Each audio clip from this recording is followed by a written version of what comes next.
Vamos sa prisa, Ginoong Ibarra, kailangan natin makaalis dito.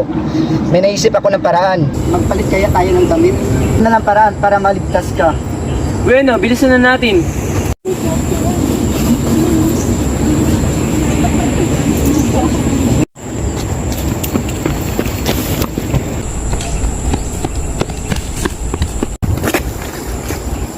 Doon ka, dito ako upang di ka mapahamak.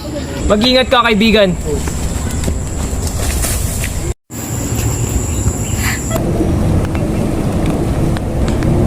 Pagkararapin ako, kabulin ng dalawang iyon! Ayun sila, Ibarra! Habulin sila!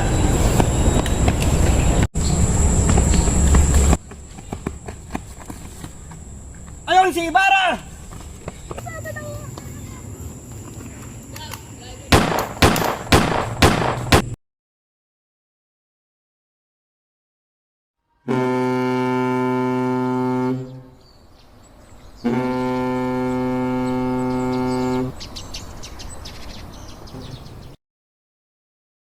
Buenos dias, Kapitan.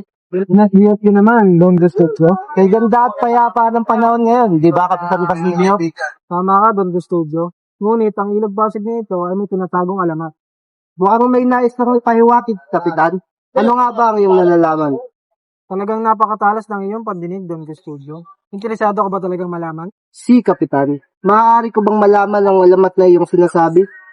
Bueno, sa tuwing nababanggit ang ilog Pasig, aking naalala ang kwento patungkol kay Juan Crisostomo Ibarra. Ibarra? Parang pamilyar sa akin ang pangalan ni Ian. Ano nga ba ang nangyari sa kanya? Si Ibarra? Si Ibarra ay kasintahan ni Maria Clara. Tingin kayo sa dako doon.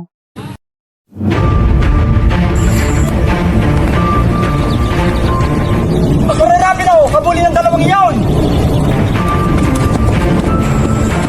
Ayun sila, Ibarra! Habulin sila!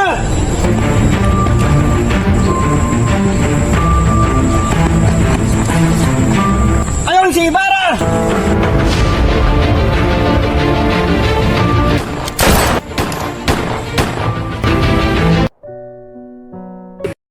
Base sa iyong kwento, si Ibarra ay may kasintahan na. Yun ay si Maria Clara. Ano nga ba ang nangyari din sa kanya? Pasensya, ngunit sa 13 taon na ito lamang ang aking naaalala. Buenos dias, Kapitlan. Magandang umaga.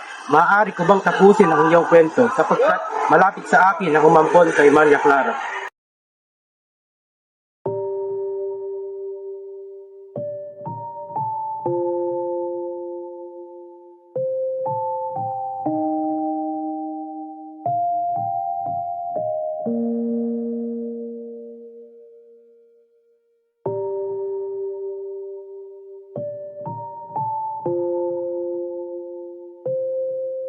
Talaga namang napakaganda ng panahon ngayon. Di ba, Maria Clara? Tila ba malalim ang iyong iniisip? Kung talagang mahal mo ako, hindi mo ko hayaan magpakasal kay Linares. Maria Clara, gusto ko magpakasal kay Linares para sa iyong kinabukasan. Ito ang dapat mong tandaan. Kaya namin ni Ibarra nagpasan lahat ng problema. Ngayong wala na siya, patay na siya, anong maaari kong gawin? Hindi ko na siya kaya muling buhayin muli. Hindi nga, pero kaya mo ko tulungan makalimutan siya sa pagpasok mo sa akin sa kumbento. Hindi ako papayag na ikaw maging isang madre. Walang ang akong pinagpilian, ang mamatay o pumasok sa kumbento. Dahil dito, wala na magagawa si Padre Damaso kundi pagbigyan itong pumasok sa kumbento. Kaya hanggang ngayon, si Maria Clara ay namamalagi sa kumbento. Nakakaantig na kwentong pag-ibig.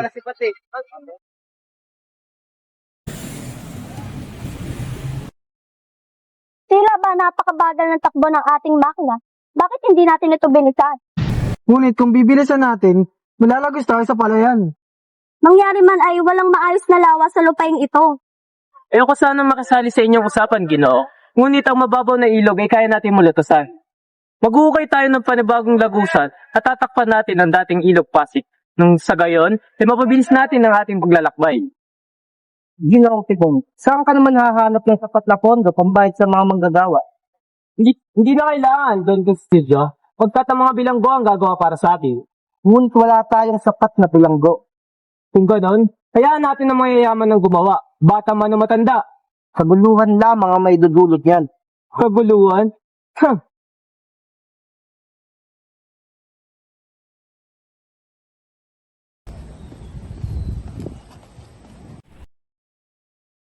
O Basilio, Buenos Dias, Kapitan. kamusta na nga pala ang ginagawa niyong Akademyang Kastila? Ayos naman po, Kapitan. Ang mga guro at paralan ay nakahanda na. Mukhang hindi matutuloy yan sapagkat tutol dito si Padre Sibilya. Ngunit binigyan na namin ng general ng kabayo bilang regalo at nangako siyang tutulungan kami. At saan naman kayo kukuha ng pondo? Mag-aambagan ng bawat isa sa amin at ang mga kagamitan ay bibigay namin sa mayamang si Makaray. Kung ganun, naway maging matagumpay ang inyong plano. O siya, mauna na ako ha.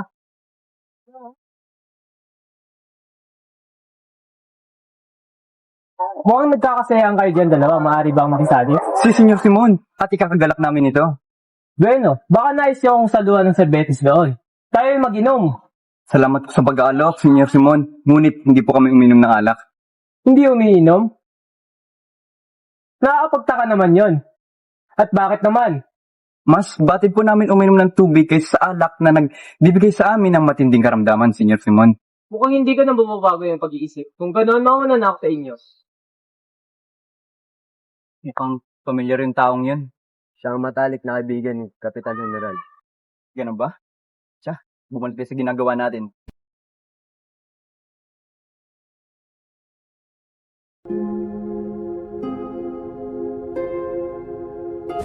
Mahal ko nga po. Saan ka pupunta? Huwag mo sabihin itutuloy mo ang binabalak mo. Hindi ko din po ito nais. Ngunit, ito na lamang po ang natatanging paraan para mabayaran natin ang pagkakautang ng aking amang si Tales.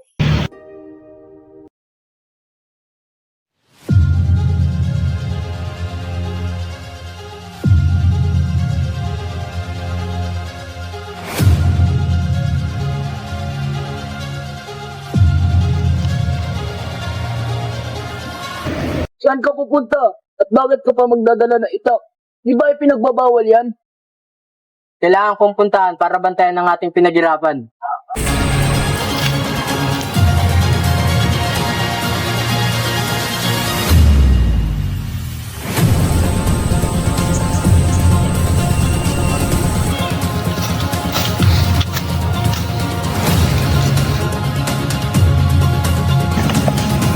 Tumigil ka! Ba't may dala kang sandata? Ulihin siya.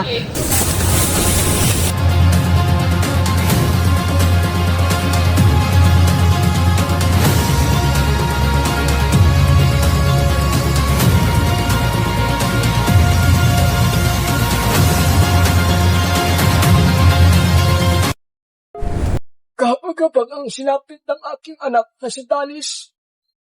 Ngunit doon pa man, pinabalaan ko na sila sa mga frailes. At ngayon, ikaw naman. Maraming salamat po sa iyong pag-aalala, Tandang Selo. Ngunit, ito na lamang ang natatanging paraan para makatulong ako sa pamilya natin. Isa kang maputing anak, Julie. O siya, mag-ingat ka. Sige po, Tandang Selo, mauuna na po ako.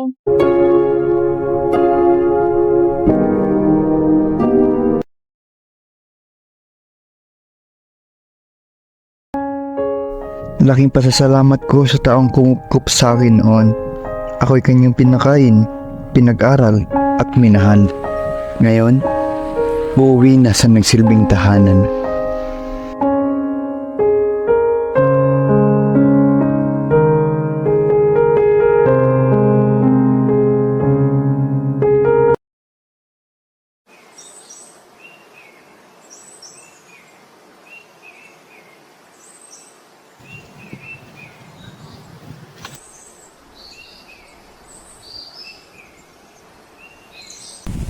Simon ba yun? Ngunit, anong ginagawa niya rito? Ginoo, may tutulong po ba ako sa inyo? Sino ka? At anong ginagawa mo rito sa kagubatan? Kung hindi po'y maguguni. Mahigit 17 taon na po ang nakalipas ng mismo tayo nakita po. At kung nagkakamali, kayo po ay nabigay sa akin ng bakikira. Totoong naparito ko 13 taon na nakalipas upang dakilain ang alaala ng isang kaibigan na binuwis ang kanyang buhay para sa bayan. At lubos akong nalulungkot dahil ang kabataan at pag-asa ng bayan ay wala nang ginawa ko hindi sumunod at pagpaalipin. Ginong Simon, ikaw ay nagkakamali. Kung hindi mag-aaral ang kabataan ng wikang Kastila, hindi sila mapapakinggan dahil sa hindi pagkakaintindihan. Isang kalokohan, kailan may hindi magiging isang wikang pangbansa. Binibilog lamang nito ang ating kaisipan. Ginoong Simon, nagkakamali ka. At ano? Ano ang mapapala mo kay mag-aaral? Hayaan mo na lang ba ang iyong bayan? Hayaan mo na lang ba ang iyong ina at kapatid na mabulok sa ilalim ng lupa? Ikaw ang dahilan kung bakit ako nag-aaral ng mabuti. Dahil naniwala ako sa katarungan ng pag-asa ng bayan upang makamit ang kalayaan. Ngunit ang katarungan ay makakabit lang sa isang madugong labanan. Ginoo, pag-iisipan ko muna.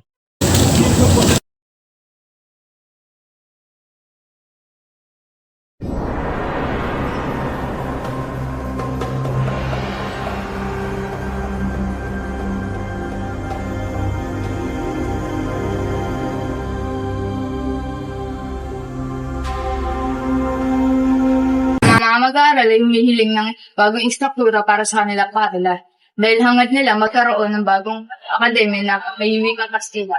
Huwag mong pagbigyan iyan, sapagkat ang namumuno sa kanila ang mga binatang radikal ang pananalig. At isa sa mga ito ay ang mag-aaral ni Padre Fernandez. Ngunit si Sajani ay isang mabait na estudyante. Sa tingin ko, ay dapat natin pagbigyan ang mga estudyante. Sa tingin mo, Simon? Kalalahanin mga general, ang wika ay isang makapangyarihang sandata. Progress estudyante.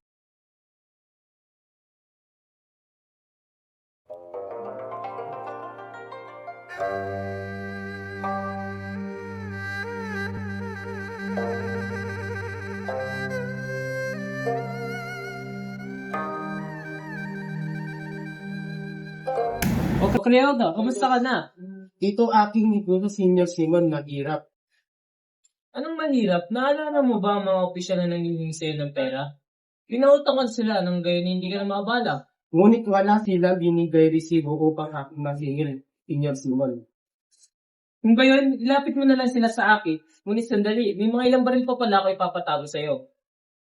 Ilagay mo yan sa kahon at ilagay mo sa iyong kabali. Mahirap iyon, Senior Simon. Mapanganib. Huwag ka mag-alala, ako nang bahala sa lahat. Mauna na ako.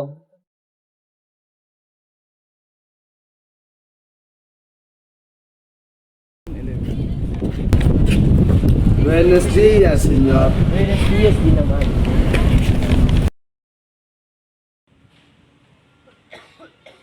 Sadyang wala na mga modo, mga kabataan ngayon. Walang galang na ganyan. Di ba kayo ang dahilan kung bakit nabigo ang plano namin magtatag ng akademya para sa wikang Kastila? Ako nga, kaya dapat nila ako pasalamatan. Anong pasalamatan? Bakit balak nyo pang dagdagan ng 40 wika sa ating bansa? Ngunit ito lang magiging dahilan upang mas lalo tayo hindi magkaunuan. Ngunit Ginoo, sa pagpalaganap ng wikang ito, mas lalo tayong mapapalapit sa pamahalaan. Dahil sa ginawa mong ito, mauudot ang pag-unlad ng Pilipinas sa mga susunod panahon. Diyan ka nagkakamali, dahil sa ginawa ninyo, mas lalo nyo mapapabaksak ang bansang Pilipinas. Ang wika ay nagsasalamin sa ating kaluluwa. Kapag nawala ito, wala na tayong katarungan. Kung ganyan nyo yung pag-iisip, manatili tayong nakagapos sa mga Espanyol. Yan ang inyong paniniwala, ngunit iba naman ako. Kaya hindi nyo kami mapipigilan. Nasa amin ang panig ng batas, kami ang nasa mundo.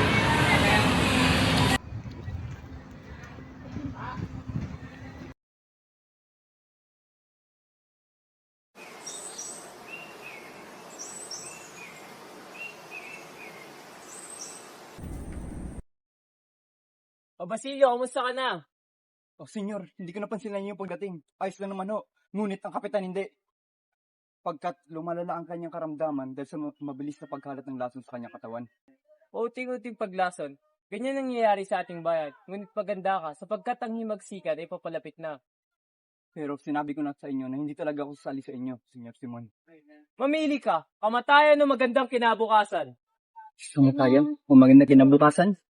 Nakakasiya ka ba, senyor, na ikay magtatagumpay?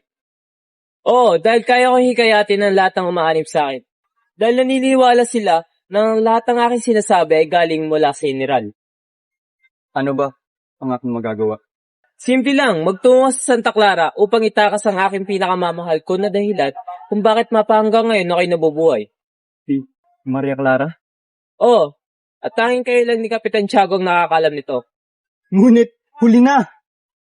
Anong ibig niyo sabihin? Si Maria Clara, patay na siya. Matagal na siyang patay. Hindi maaari! Ito ang aking sinasabi. Kung ayaw niyo maniwala sa akin, kayo magtungo sa kumbento para makita ang aking sinasabi. Hindi maaari. Hindi pa kami nagkikita. Kung wala na siya, ano pang silbi ng aking buhay?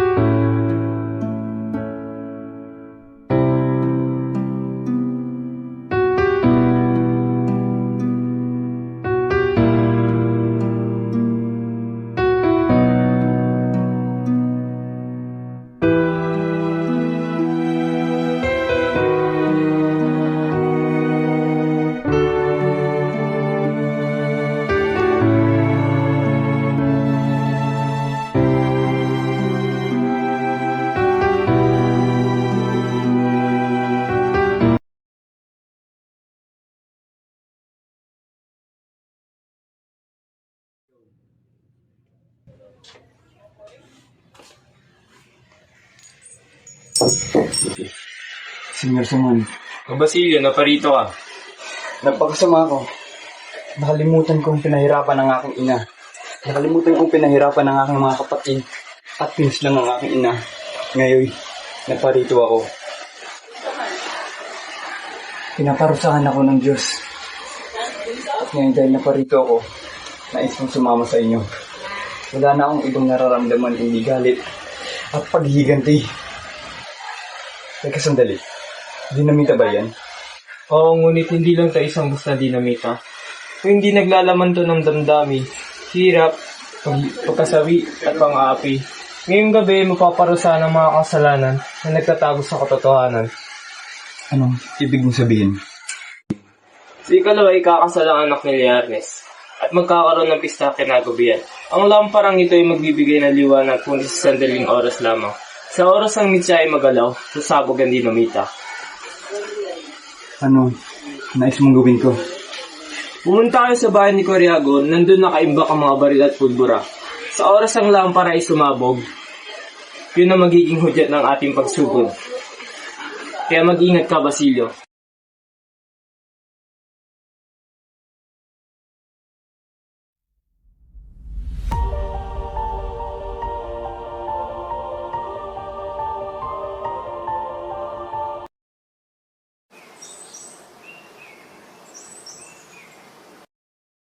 Baulita, totoo bang nabalitaan ko na ikakasal ka na sa iba? Sawarin mo ako sa daan, ngunit hindi ko naisasaktan ka.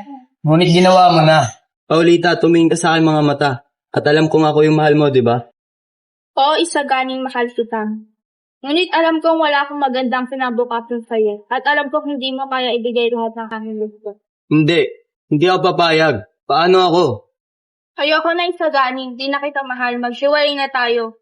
Si Juanito nang mas mahal ko. Ngunit gagawin ko ang lahat. Magsusumikap ako. Magtatrabaho. Huwag mo lamang akong iwan. Ayoko na. Patunayan mo muna yung sinasabi mo. Sa ngayon, aalis na ako.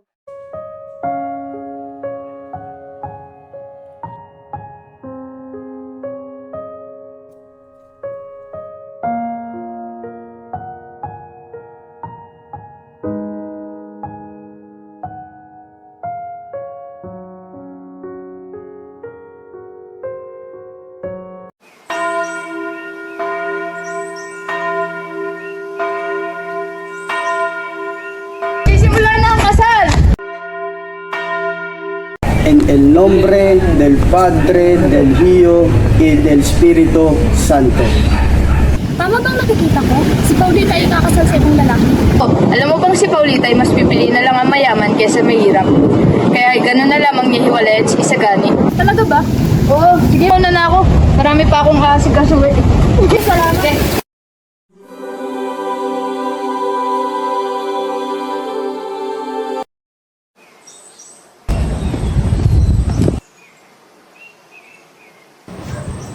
O Simon, buti at naparito ka. Halika, samahan mo kami sa aming salo-salo. Hindi na, Donya, sapagkat may mahalaga pa akong pupunta. Ngunit iiwan ko na lang ang aking munting regalong lampara. Napakaganda naman yan. O sige, ilagay mo yan dyan. At talaga bang ayaw mo sumali sa aming salo-salo? Salamat sa pag-iimbita, Donya Victorina, pero mauna na ako.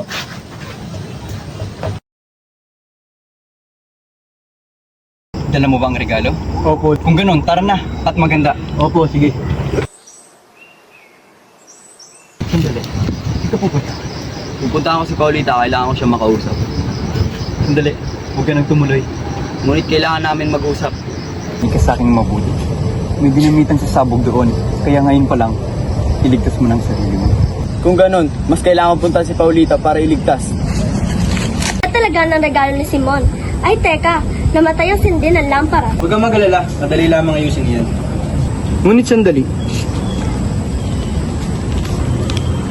Mana Tesel Pares at akda ni Crisostomo Ibarra. Posible, patay na si Ibarra. Ano naman makakasulat ang isang filibusterong matagal ng patay?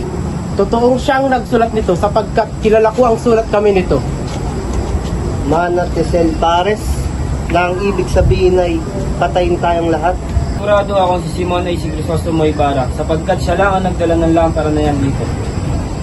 Kung gayon ay talagang buhay si Ibarra.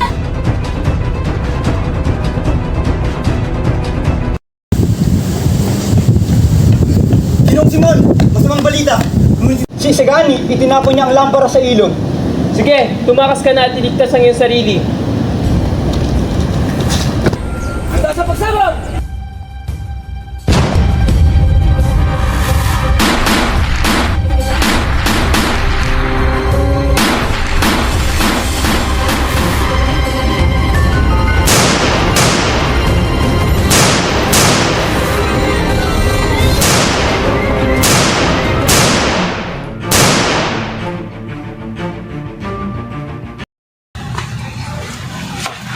Simon! Anong nangyari sa'yo? Sandali lang, Simon. Tatawag ako ng doktor. Hindi na kailangan, Padre. Ngunit may nais na lang akong sabihin sa inyo. Ano yun, Simon? Handa ako makinig.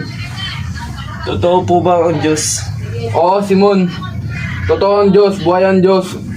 Handa siyang iaalay ang buhay niya para lang sa mga kasalanan na gawa mo. Nais ko siyang tanggapin, Padre. Lagi mong tatandaan. Mahal ka niya at pinatawad ka na niya. Kung gayon, maaari na akong mamahinga.